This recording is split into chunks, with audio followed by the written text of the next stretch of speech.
সে তোমার ভাই 500 টাকা, আল্লাহ কবুল করে, আল্লাহ কবুল করে, আল্লাহ কবুল করে। হ্যাঁ বলে, তাড়াতাড়ি বলে। আমার জলিল ভাই, আমার জলিল ভাই 4000 টাকা নাম লেখাচ্ছে। ওর কার নামে? দাদা ফ্যামিলি সবার জন্য আল্লাহ 4000 টাকা দেবে, দানটা কবুল করুন।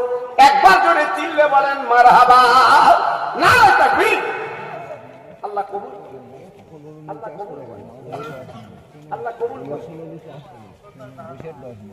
রফিকুল ভাই দাদা দাদির নামে 2000 টাকা দেবে নিয়ত করেছে। আয় আল্লাহ রে, ওই দানটা আল্লাহ কবুল করে নি, ও দাদার কবরটা নূরের বাগান আল্লাহ বানিয়ে দি। নারে তাকবীর, নারে তাকবীর। আল্লাহ